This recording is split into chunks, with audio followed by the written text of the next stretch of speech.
Hello friends, welcome to my YouTube channel the web education. So friends, एक breaking news সেটা হচ্ছে SSC 26,000 চাকরি বাতিল মামলা আজকে আবারও শুনানি হতে চলেছে সুপ্রিম কোর্টে। এবং এটাই হচ্ছে 26,000 যে তার মধ্যে যে যোগ্য সেই যোগ্য শিক্ষকদের ভবিষ্যৎ নির্ধারণে কিন্তু আজ শেষ ভরসা সুপ্রিম কোর্টে। তো মামলার সম্পূর্ণ তথ্য আপনাদের সামনে তুলে ধরবো।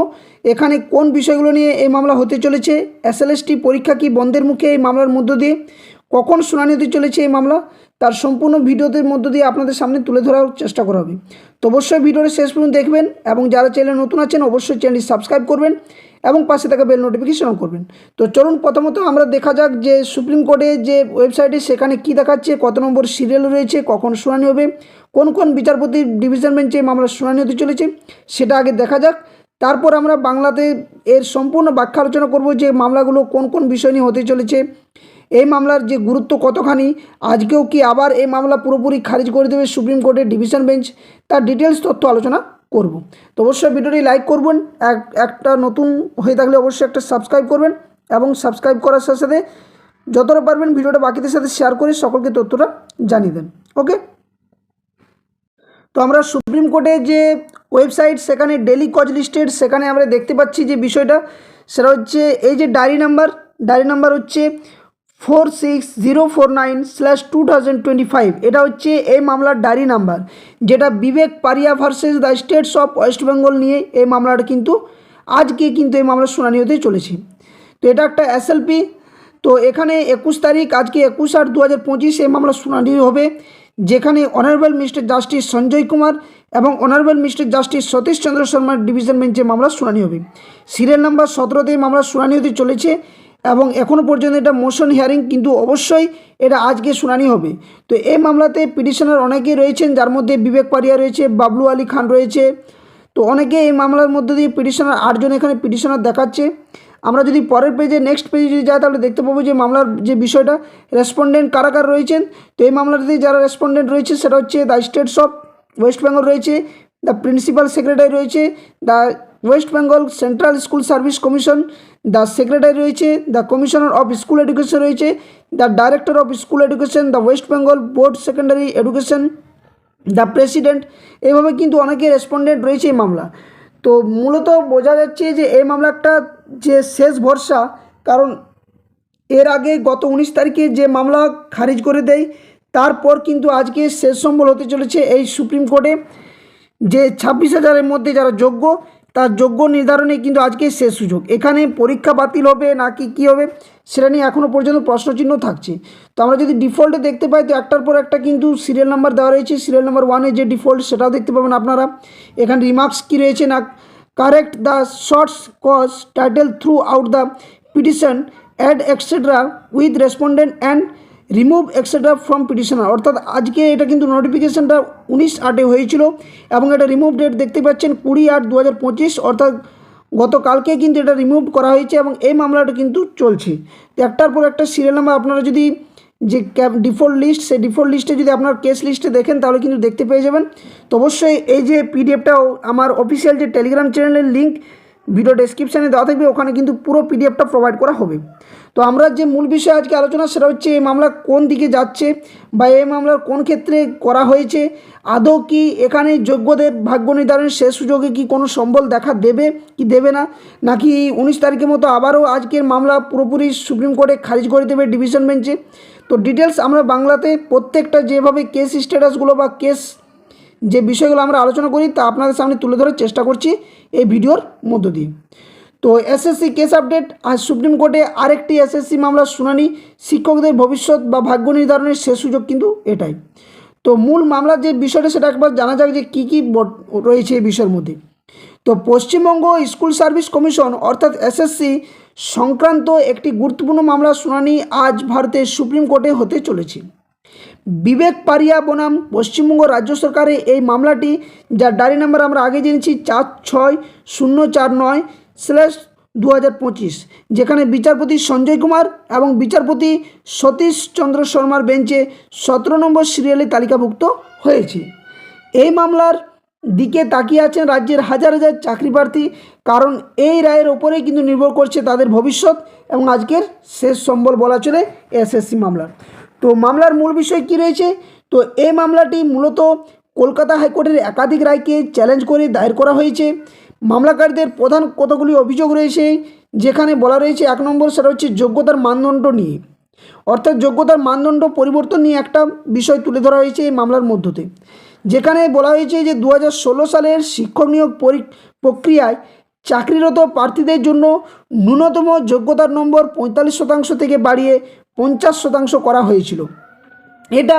এখানে বলা হয়েছে মামলাকারীদের মতে এই পরিবর্তনটি ছিল একটি নীতিগত সিদ্ধান্ত এবং এর ফলে কিন্তু অনেক প্রার্থী কিন্তু বঞ্চিত হয়ে যাচ্ছেন, যারা পুরনো যারা চাকরিরত ছিলেন, যারা চাকরি থেকে এই মুহূর্তে বরখাস্ত রয়েছেন তাদের জন্য। নেক্সট 2 নম্বর যেটা বিষয়টা তুলে ধরা হয়েছে সেটা হচ্ছে শূন্যপদ হ্রাস নিয়ে, অর্থাৎ মামলাকারীরা অভিযোগ করেছেন যে নিয়োগ প্রক্রিয়ার সময় শূন্যপদের সংখ্যা কমিয়ে দেওয়া হয়েছিল, যদিও স্কুল সার্ভিস কমিশন এই বিষয়ে তাদের অবস্থান স্পষ্ট করেছে যে মামলাকারীদের মনে হচ্ছে এখানে যে এর ফলে তারা ক্ষতিগ্রস্ত হয়েছেন, অর্থাৎ যে শূন্যপদ সেই শূন্যপদের হ্রাস নিয়েও কিন্তু আজকে মামলার মূল বিষয় হয়ে দাঁড়াচ্ছে। তো কলকাতা হাইকোর্টের ক্ষেত্রে পর্যবেক্ষণ কী রয়েছিল না, কলকাতা হাইকোর্টের যে পর্যবেক্ষণ সেটা হচ্ছে কি না, এর আগে কলকাতা হাইকোর্ট এই মামলায় বেশ কয়েকটি গুরুত্বপূর্ণ পর্যবেক্ষণ দিয়েছিল, যেগুলি ভিত্তি করে সুপ্রিম কোর্টে আবেদন করা হয়েছে আজকে। তো হাইকোর্টে কি বলেছিল না, প্রথমত বলা রয়েছে যে যোগ্যতার মানদণ্ড পরিবর্তন একটি নীতিগত সিদ্ধান্ত এবং আদালত এতে হস্তক্ষেপ করতে পারে না যদি না সেই নীতি স্বেচ্ছাচারী হয়। কিন্তু এখনও পর্যন্ত প্রশ্ন জাগছে, তাহলে যোগ্যদের যদি নীতিগত দিকটা যদি দেখা হয়, তাহলে কেন 19 তারিখে এই যে মামলা পুরো যেটা 100 উপরে যে পেজ সংখ্যা যেখানে ছিল মামলাতে, যে পেজ সংখ্যাটা না পড়েই বিচারপতিগণ কিভাবে সম্পূর্ণ মামলাটা 10 থেকে 15 মিনিটের মধ্যে নো বলে খারিজ করে দিয়েছিলেন, এটাও কিন্তু একটা প্রশ্নচিহ্ন থাকছে আজকের মামলার মধ্য দিয়ে। 2 নম্বর যেটা বলা হয়েছিল হাইকোর্টে যে শূন্যপদ কমানোর অভিযোগের সপক্ষে মামলাকারীরা যথেষ্ট প্রমাণ দিতে পারেননি, এটাও কিন্তু বলা হয়েছে হাইকোর্টে। নেক্সট 3 নম্বর বলা হয়েছে যে বিশেষজ্ঞ কমিটির আলোচনার পরেই যে শূন্যপদ সেই শূন্যপদের পদের যে পরিবর্তন বা যোগ্যতার যে মানদণ্ড সেটা নিয়েও কিন্তু সিদ্ধান্ত নেওয়া হয়েছিল। 4 নম্বর বলা হচ্ছে যে জাতীয় শিক্ষক শিক্ষা পরিষদ যেটা NCTE যে নির্দেশিকা, সেই নির্দেশিকা মেনে যোগ্যতার মানদণ্ড নির্ধারণও করা হয়েছিল। নেক্সট তারপরে 5 নম্বর যেটা বলা হচ্ছে যে শিক্ষকদের ঘাটতির কারণে হাইকোর্ট শিক্ষকদের 31শে ডিসেম্বর 2025 পর্যন্ত কাজ চালিয়ে যাওয়ার নির্দেশও দিয়েছিল, তবে এটি তাদের কোনো বিশেষ অধিকার দেয় না এবং তাদের নতুন নিয়োগ প্রক্রিয়ার মাধ্যমেই কিন্তু ফিরে আসতে হবে।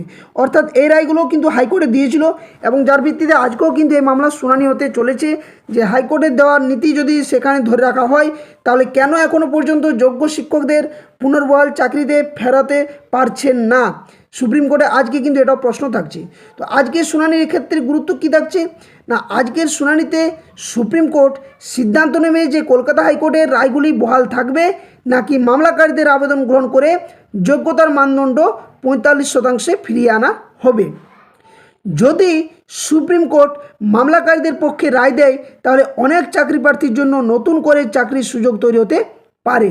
অন্যদিকে যদি হাইকোর্টের রায় বহাল থাকে, তাহলে বর্তমান নিয়োগ প্রক্রিয়া এবং যোগ্যতার মানদণ্ডই চূড়ান্ত হবে বলেও গণ্য করা হচ্ছে।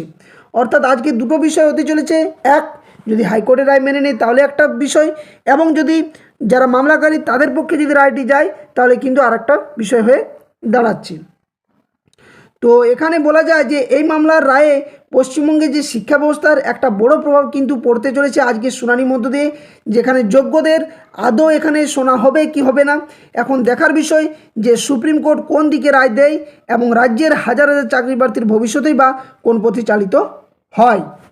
কারণ এই মামলার যে পরিস্থিতি তাতে করে বোঝা যাচ্ছে আদৌ আজকে শুনানিতে মামলা যদি খারিজ করে দেয় বা যদি কলকাতা হাইকোর্টের রায়কেই যদি ভর রাখে, তাহলে কিন্তু আরও যে শেষ সম্বলটুকু ছিল বা শেষ ভরসাটুকু ছিল SLST যে 2016 যোগ্য ক্যান্ডিডেট, তাদের কিন্তু আজকে শেষ ভরসা দেখা যাবে।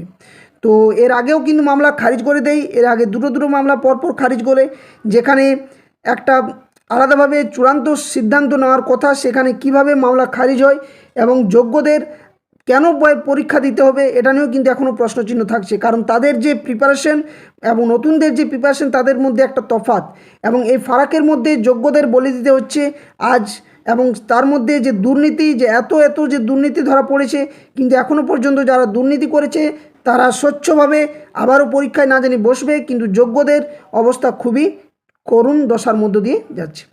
তো এই ছিল আপনাদের সামনে সম্পূর্ণ তথ্য, যেটা আজকে শুনানি নিতে চলেছে। পরবর্তী আপডেট অবশ্যই আপনাদের সামনে কোনো একটা নতুন ভিডিওতে আবারও হাজির হব।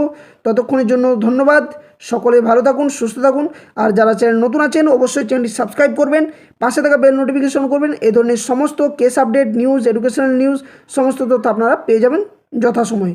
আর এই যে আজকের ভিডিওতে যে কেস আপডেট নিয়ে আলোচনা করলাম তার সম্পূর্ণ তথ্য যদি পেতে চান, ভিডিও ডেসক্রিপশন বক্সে অফিসিয়াল টেলিগ্রাম চ্যানেল লিঙ্ক এবং অফিসিয়াল ফেসবুক পেজ লিঙ্ক দেওয়া থাকবে।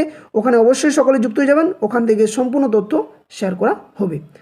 তো এখন পর্যন্ত এখানে ভিডিওটা শেষ করছি। ধন্যবাদ। জয় হিন্দ।